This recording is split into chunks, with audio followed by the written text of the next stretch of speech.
Alright, what is going on, you guys? My name is Sir CarsonJF, and I've been getting quite a bit of questions on how I do custom models like the Keyblade here, and in fact, if we were to go look at it, I can do other things like we could do the Infinity Gauntlet. I get Infinity Gauntlet. Got Thanos' Gauntlet there.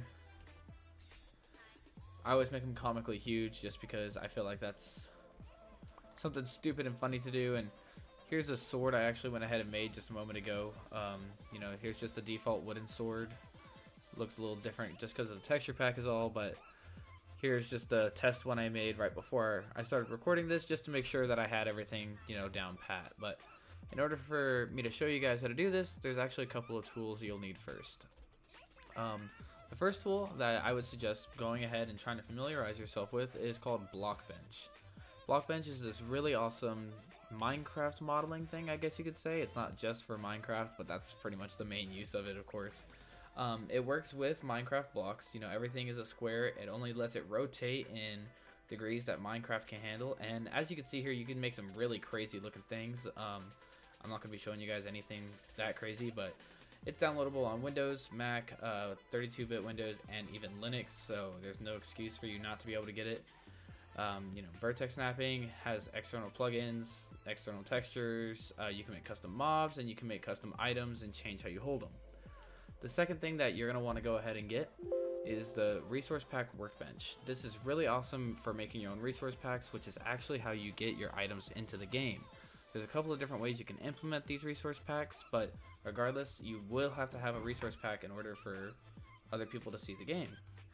So this is the best, easiest, and most light way to do it that I found. I haven't had any issues with it. It is a little outdated from what I remember. Yeah, it says use the beta for snapshots and things along those lines. Hasn't been touched on a little bit, but that's alright.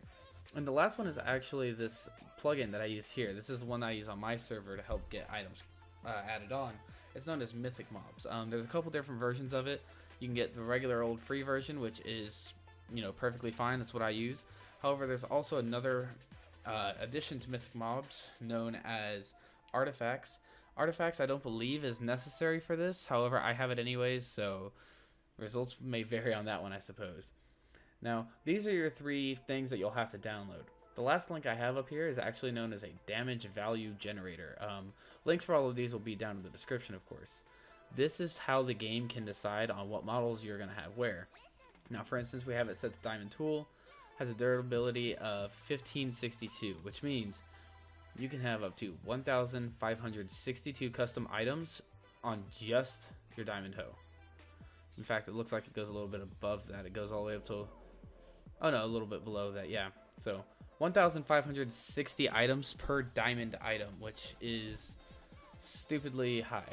So, but regardless, once you go ahead and get Workbench installed, that's actually the first thing you want to open up. You're going to be greeted with this really blank canvas, which there's nothing you can do here. Now, the first thing I like to do is I like to go ahead and go right over to my settings. I like to go over to defaults, and I change the default path for where my textures are going to come from. Extract the texture, or extract the default resource pack from Minecraft jar or Google and download it. That one I'm going to leave you guys to do. You can use whatever texture pack you'd like, of course, but the custom one is going to be the most preferable because everyone can see it. So here's my texture pack. I've already extracted it, and I'm going to set it onto the textures folder. Hit select on textures folder, and we're set. So from here, we can actually go about making our item. Now, Workbench is a really awesome tool because it's very simple and it's free. So to start off, you have your outliner over here. This is basically going to show you a tree of all of the different items that you can use to build your item. So if we click on Add Cube, here we have our first little cube.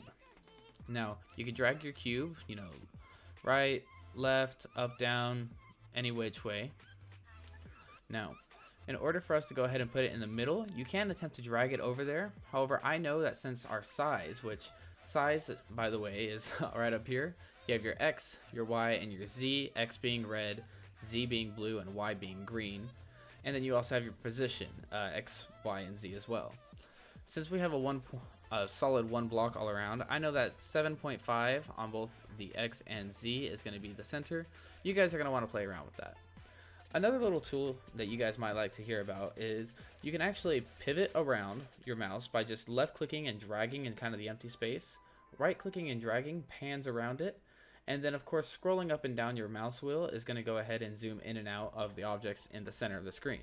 This is the best way to go ahead and go about moving your camera around. However, if you ever get stuck, just a right click in the empty space, you can change your perspective from normal, reset, top, bottom, south, north, east, west, and etc. You can also set a quad view, but that's a little bit more advanced, so we're not going to touch on that too much. So here's the part where we can actually go about making an item. Now, this is going to be a very simple, just beginner's intro tutorial. I'm not going to get into any nothing too advanced, so we're just going to go ahead and make something like a custom sword. So let's go ahead and just make ourselves a handle. We'll up the Y value up here at the top, and let's make the handle a little bit skinnier. So we can actually set it to 0.5 maybe. We'll make it a real skinny handle.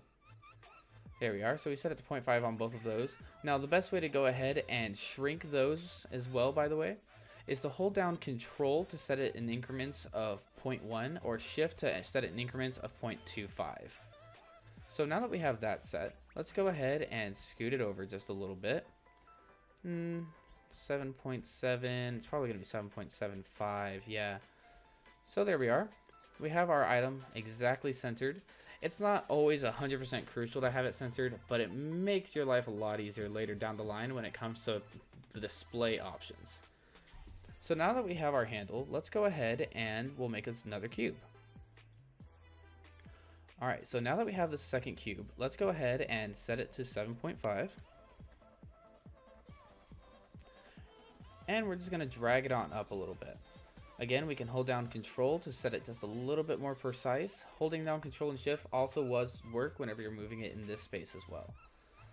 So let's go ahead and set it a bit wider to give it a type of guard. There we are. And we can set it right in center. That looks about even. Even on the side as well. Looks good to me. So now we have this guard. I do think it is a little tall. We'll lower it down, of course. There we are. Now let's go ahead and just have some crazy fun with this one. So because I don't want to go ahead and make another cube and drag it all the way over again, what I could do is just right click on the cube I'm working on and click on duplicate. Now that this cube is duplicated, I can actually just drag it up a bit and you can see it just fine. So let me center it back down just a little bit. And now we're going to change the scale. So I'm going to hit the S key on my keyboard to open up the scale options. S is for scale, V is for positioning, and R is for rotation. So we're going to hit S on the keyboard here, zoom in a little bit, and we're just going to shrink the scale down by 2 points on each side there and 1 point on the Z axis. That looks good to me. And now we're going to do the fun part of that and just make it tall. Just real tall. There we are. Great. So now we have this long popsicle looking thing. But we want to add something like a point, of course. So let's go ahead and we're going to duplicate this cube again. Except this time we're immediately going to shrink it way down. I'll hit V and move it up a bit. Now let's go ahead and try to square this off. That looks good. Got 2.6 and 2.6 equaled out there. Now here's another fun part. We have the origin here. The origin is actually these little lines that you can see here towards the middle. If you zoom out, they get a little bit bigger. This is actually where the piece is going to rotate. So let's go ahead and move that up since we're going to be rotating it from the center of the block. You can also just click on this little option here, origin to geometry. That sets it perfectly in the middle. So from here, we can rotate it. Now you can rotate it on the Y axis to spin it that direction, which we don't really need, of course. The Z axis, or even the X axis. Alright, here's a good example of not being able to rotate in directions that Minecraft can't handle. Minecraft can't handle exactly a 45 one direction and a 25 another. So let's go ahead and set it back to 0 just to show an example. So now that we have this, let's go ahead, set it to 45 there.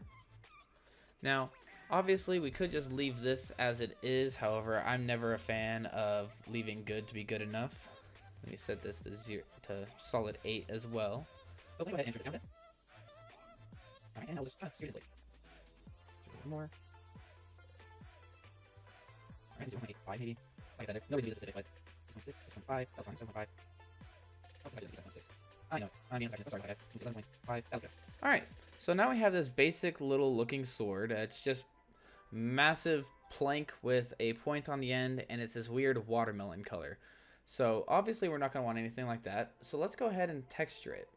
Now, in order to texture it, you can go through the whole paint session, which I personally don't use because it's easier for me to just go straight over to import textures, click on the icon, it'll load up that texture folder that you set as a default earlier, and from here you can go to block and you have all the different textures from the game.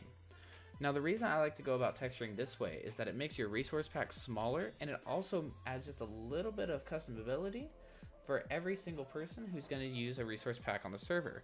For instance, if you use something like the Faithful resource pack, it's going to use those resources to help model this, to help texture this model. Same thing with if you use facts, or even if you use default. I like to model with default just so I have a general idea of what everyone will see, but to each their own. So let's go ahead and look for some iron, and we can grab the iron block here. That way we can make the entire base of our sword here. We can actually go ahead and make that obsidian. I changed my mind, I'm allowed to do that. Alright, so here we are. Get our obsidian blade there. And we also need a handle. We could do something like... Let's just type in log and see what type of log handles we have. Stripped dark oak doesn't look half bad, so we can use that just for the tutorial. So let's start off by throwing the stripped dark oak down here and then clicking onto the block that you threw it on. Now if you notice up here, we have our dark oak texture and this little sliver of like a highlight.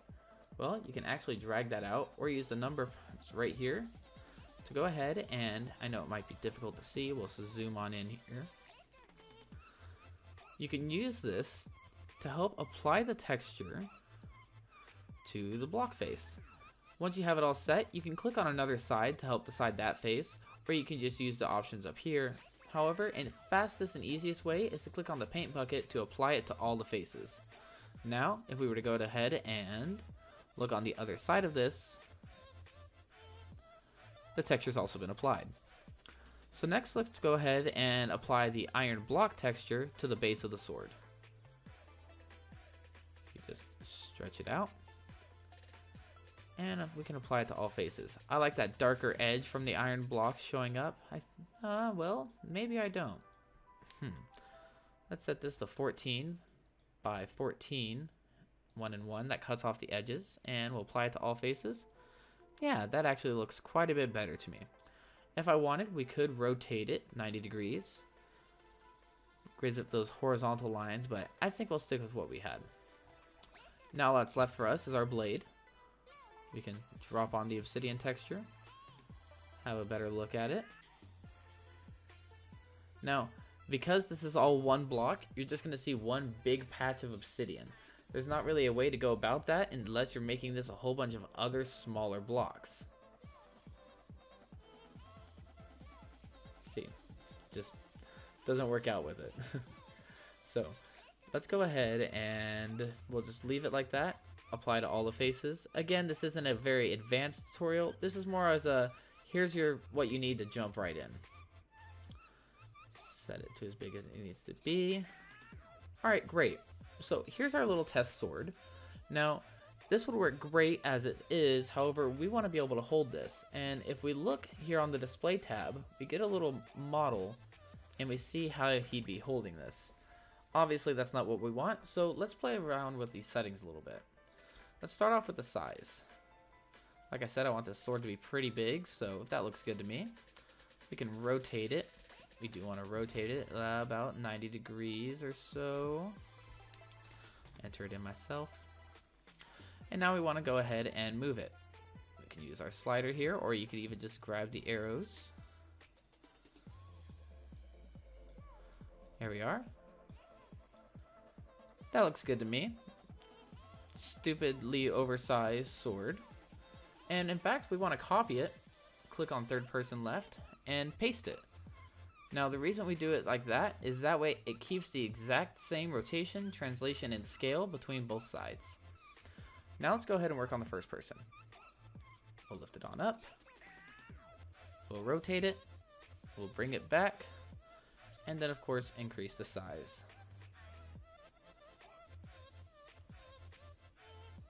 That looks good to me. We'll copy it, paste it into our left hand as well. Now the head model is important if you're making something along the lines of a custom mob or custom helmet, but since we're not, we're skipping that one over. Here's what it would look like on the ground. Now, as you saw earlier in the video, I like to make mine comically large because I just feel like it makes everything look a bit funner on the server. We'll lift it up. There we are, that looks good. Now we can add a little bit of tilt just to give it some flair. Yeah, a little too much in my opinion. There we are. Now that looks good to me. Next we'll head over to the frame. Again, it just doesn't look right in that frame. Let's make it a bit bigger. And we can go ahead and, oh, rotate it on the wrong axis there. There we are again. There we are. Rotate it a bit, make it a bit bigger, and we can even drag it exactly where we want it.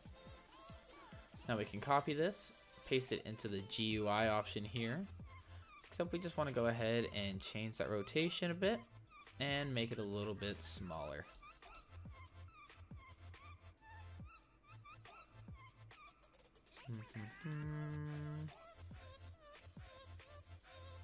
That looks good. So here we have a fully modeled, fully textured, and fully display set item. Now it's time to put it into the game. So let's go up here to File. We'll click on Save, and it's going to ask where you want to save your file. Now for me, I actually have a full projects folder, but feel free to go ahead and make a folder yourself wherever you want on your computer. So for this, we'll go into my modded server, custom models, and I actually already have a tutorial open up here. I made just a test wooden sword a little bit ago, but we're gonna go ahead and call this Obsidian. Actually, we'll do it all lowercase. Obsidian sword. All lowercase. We did the underscore. That way it's gonna be easiest for it to remember later on. We'll save it, and then I like to be extra safe and go to File, Export Block Model, export it again. Yes, replace. Great, so now we're actually done with Workbench. Our next tool that we're going to want to go ahead and open up, ignore the mess there, is our Resource Pack Workbench. Now, when you first open it up, it might ask you to go ahead and download a resource pack to set as the default, or it might even just download it from your own Minecraft installation on your computer. So now that we're here, we're going to create a new project. It is for 1.13.2, and we're just going to name this tutorial. We'll click on create. And here is a base list of everything that you would need to replace if you wanted a fully custom resource pack.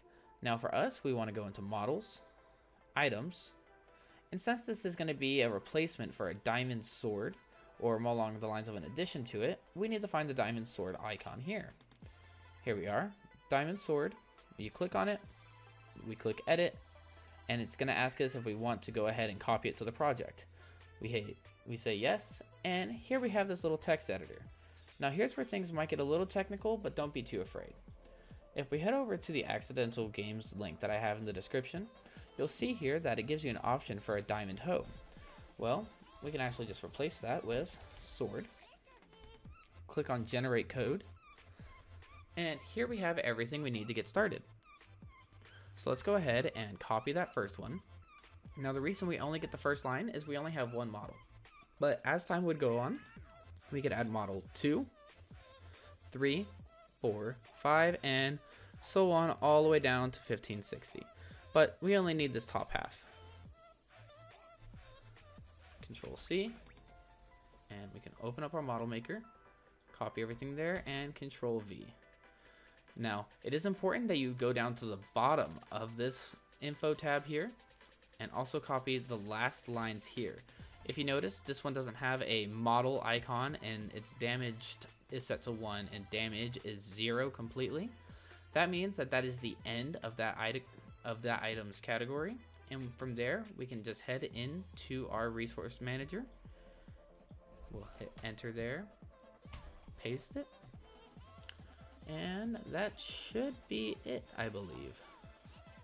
In fact, if I add that, you see, because that closes with that one closes with that one.